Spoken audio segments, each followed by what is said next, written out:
Ladies and gentlemen, it's an honor to introduce the Chief Justice of the United States, John G. Roberts, Jr., who will administer the presidential oath of office. Everyone, please stand.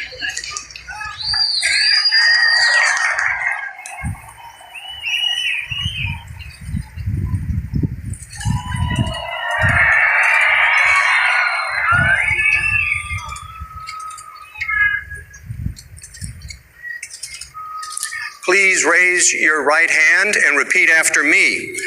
I, Donald John Trump, do solemnly swear. I, Donald John Trump, do solemnly swear That I will faithfully execute that I will faithfully execute the office of President of the United States the office of President of the United States and will, to the best of my ability, preserve, protect, and defend the Constitution of the United States. the Constitution of the United States. So help me God. So help me God. Congratulations.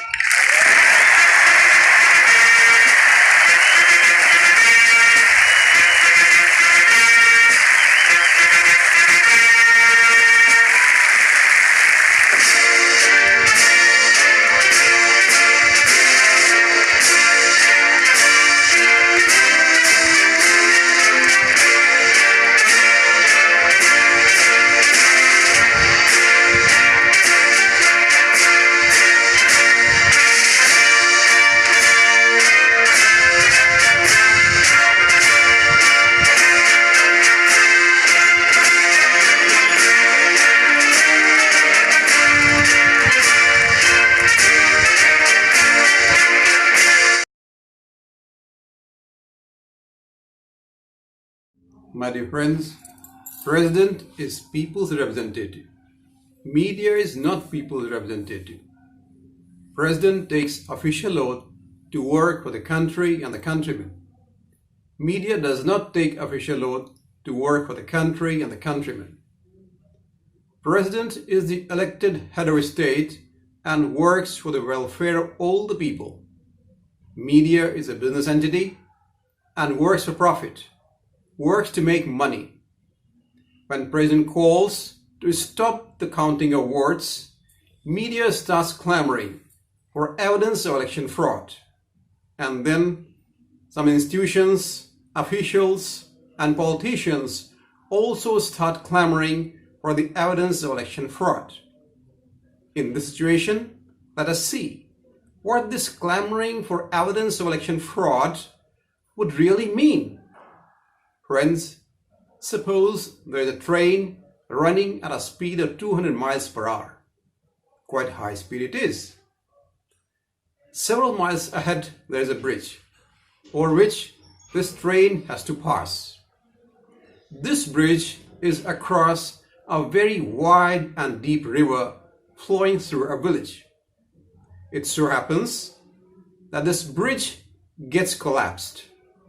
It is noticed by the village head. The village head soon starts running towards the approaching train. He runs for several miles, then quickly makes a big banner and writes on it, "The bridge ahead has collapsed. Please gradually stop the train. I am the village head of this village." And he installs this banner near the railway track so that it is easily visible to the approaching train. The distance of this banner from the river is sufficient that even if mile brakes are applied, the train can be safely brought to a halt before reaching the river. Then the village head takes a red cloth and starts waving it and runs towards the approaching train. The waving of red flag or piece of cloth is a message that there is danger ahead and the train must stop. The driver and the assistant and his assistant in the train see village head waving red cloth. The driver says there is danger ahead. The train must be stopped. The train must be stopped. Now his assistant says, Where's the evidence? The driver says, okay, there is no evidence that there is danger ahead, so I will not stop the train. And the train continues to move fast. And the train runs fast past the village head. Moments later, the train reaches the place where the driver and his assistant see the banner. Both read simultaneously. What's written on the banner? The bridge ahead has collapsed. Please gradually stop the train. I'm the village head of this village. They both say simultaneously, what is the evidence that the bridge ahead has collapsed? We'll not stop the train. And the train runs past the banner as well. Now, by this time, a large number of people had gathered at the side of the collapsed bridge. When they see the train approaching towards the bridge, they start shouting loudly, making gestures for the train to stop. The driver and the assistant are shocked to see this huge crowd of people. They say to each other, "What's the evidence that the bridge ahead has collapsed? We have ignored the village head, we have ignored the banner, now we'll ignore this huge gathering of people as well. We'll not stop the train." And they really don't stop the train. The train continues to run fast. People keep on shouting loudly, making gestures for the train to stop. But the train continues to run at top speed, and the train falls into the river, carrying hundreds of people in it. And it sinks deep into the river. The people stand aghast to see the train carrying hundreds of people fall into the river. More so because the river is so wide and deep that it continues to flow normally as it was flowing before the train fell into it. Only water is visible. There is no trace of the train visible at the moment. Now, hearing the loud thud of the train falling into the river, many more villagers rush to the side of the collapsed bridge. When they reach that place, they ask the villagers who had already been there, "What happened?" The villagers reply, "A train has fallen into the river." They ask, "What is the evidence?" Now, what's the irony, friends? Now, there is no evidence at the moment of even those who had been clamoring for the evidence and did not stop the train. Here, the train, my friends, is the ballots or the words, and the speed of the train is the counting of words.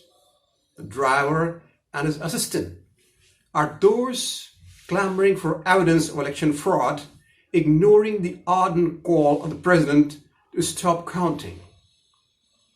The people who are traveling in the train are the lives and freedom of the countrymen. My dear friends, an important point to note here is that a ballot is not a piece of paper. Each and every ballot carries the lives and freedom of the countrymen.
you.